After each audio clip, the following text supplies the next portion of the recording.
Bonjour, Luna et moi avons eu l'idée de vous proposer aujourd'hui une vidéo sur la respiration.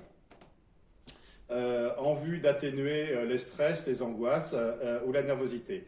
Je n'ai bien sûr pas l'intention de vous faire un cours de yoga, de sophrologie, je laisse ça à des gens bien sûr beaucoup plus qualifiés que moi.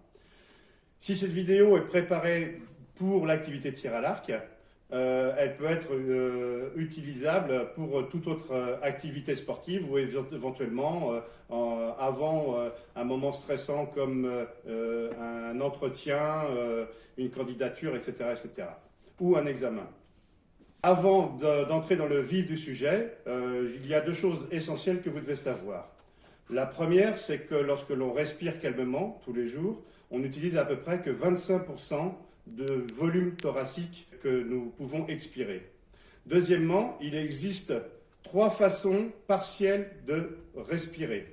La façon abdominale, costale et claviculaire. Alors, la façon la plus couramment utilisée pour respirer, c'est la façon costale, où c'est le travail des côtes et au niveau du sternum que se fait l'ouverture pour le remplissage et le vidage des poumons. Avant de voir maintenant la respiration complète, on va voir les trois éléments les uns après les autres pour pouvoir les faire de façon consécutive, dans le bon ordre. Et donc je vais demander à Luna déjà de se mettre de profil, pour pouvoir voir la première qui est l'abdominale. Ensuite, de positionner une main derrière son dos et l'autre main sur son ventre légèrement en dessous du nombril, parce qu'il est important de sentir la poussée du ventre sur la main pour pouvoir bien maîtriser ce mouvement de respiration. Donc là, on va inspirer vers le bas, en essayant de pousser le ventre, avec le ventre, la main qui est située devant le plus en avant possible. Le ventre doit légèrement se gonfler. Voilà.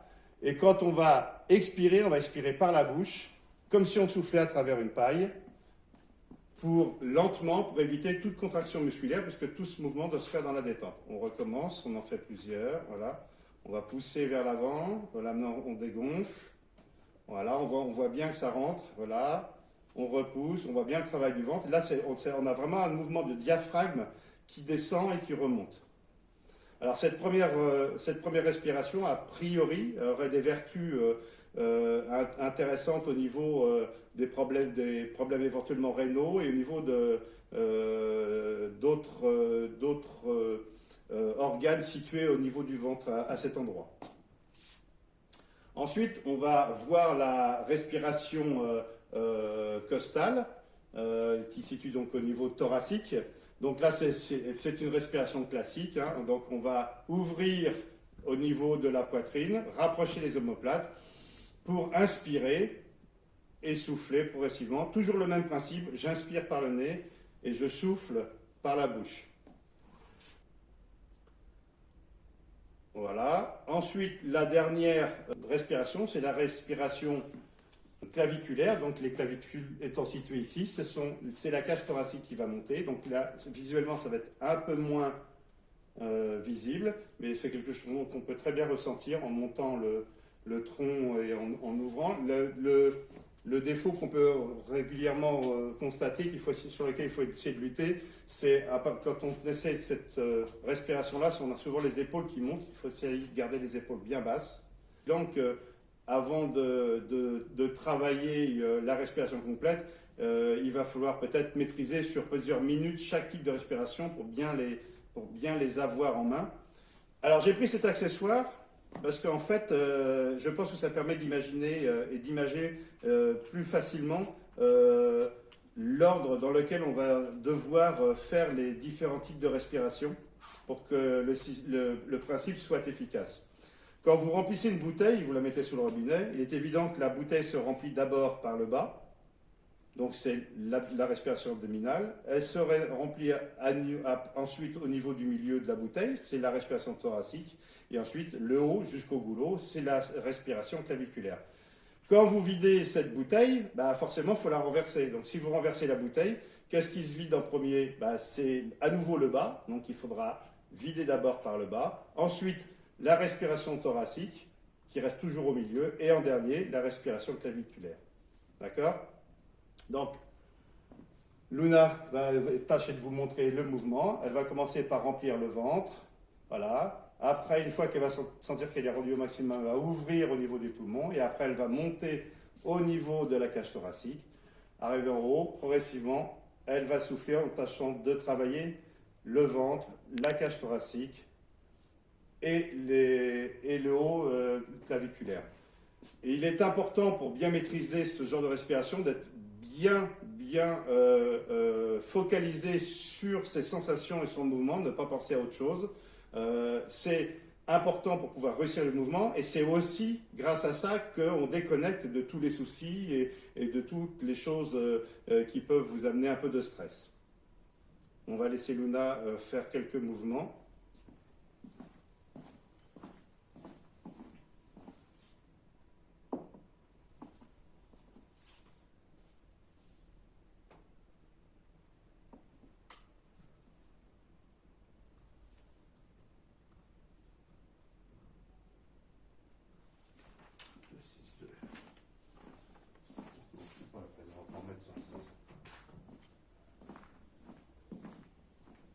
Bien, voilà, alors il est évident que cette vidéo elle est montrée à titre d'indication, c'est pas à faire forcément en même temps, parce que nous on fait ça juste sur quelques minutes. Une fois que vous avez compris le mouvement, vous le travaillez à votre rythme.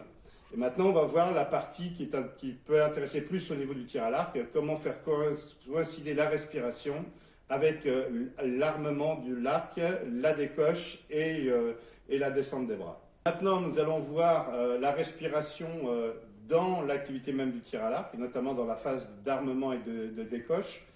Pour la vidéo d'aujourd'hui, comme nous n'avons pas pu utiliser un gymnase, nous n'allons pas armer un arc normalement, puisqu'il n'y a pas de cible dans cette salle, et ce serait trop dangereux. Donc on va simuler juste le geste. Sur la vidéo qu'on a vue précédemment, eh bien justement, dans les mouvements un petit peu de tension, dans la phase de, je dirais, un peu de recueillement avant la nouvelle décoche, quand on ferme les yeux, on peut faire un ou deux mouvements de respiration ou seulement abdominale ou de respiration complète pour retrouver un état un petit peu de plénitude avant de se focaliser sur son nouveau tir. D'accord ? Pour le mouvement de respiration au niveau de la décoche, en fait, il y a un petit peu deux écoles. Moi, celle que j'apprends aux débutants, qui est peut-être pas forcément la plus efficace à un niveau, comment dire, à un niveau plus élaboré, elle permet en tout cas de bien correspondre avec la phase de tir. Donc celle-ci est simple. Une fois que Luna a encoché sa flèche, au moment où elle lève son bras et qu'elle tire sa corde pour viser, elle inspire en rapprochant ses omoplates. Elle bloque sa respiration au moment de la visée et au moment de la décoche, elle expire en baissant les bras. D'accord ? Après, elle va réencocher sa nouvelle flèche, faire un ou deux mouvements de respiration déstressante pour évacuer un petit peu tous les mauvais pensées éventuellement qui auraient pu arriver sur le tir précédent et se focaliser sur le tir à nouveau où l'arme, on monte bien au niveau du coude, on décoche après avoir bloqué la session et on descend. Alors l'autre école, en fait, qui est quand même intéressante, en fait, part du principe que ce qui est important pour le tir à l'arc au niveau de l'armement, de la décoche, c'est le gainage. Et le gainage, eh bien, en fait, on l'a mieux quand on a expiré, en fait, puisqu'on va vider, on va remonter le diaphragme et on va creuser le ventre, et ça va permettre de bloquer un petit peu tout ce qui est abdominal pour avoir un meilleur contrôle du buste. Donc l'autre méthode, en fait, elle consiste à inspirer d'abord, voilà, et à expirer à moitié en armant. Voilà, là on a expiré en rentrant le ventre en armant. Voilà, on bloque, on décoche et on finit d'expirer quand on rebaisse le bras. D'accord ? Donc en fait, expirer à moitié permet de bloquer les abdominaux et de creuser le ventre et d'avoir un bon gainage. Et il ne faut pas bien sûr tout expirer parce qu'à ce moment-là on se retrouve complètement en dette d'oxygène. Et à l'issue de la décoche, on finit d'expirer et on évacue le reste. Voilà. Ces deux méthodes, à mon avis, fonctionnent. À vous de tester lorsque vous serez à nouveau sur un pas de tir. En tout cas, on vous souhaite un bon entraînement, un bon exercice de respiration et à bientôt, on espère, sur un pas de tir. Au revoir.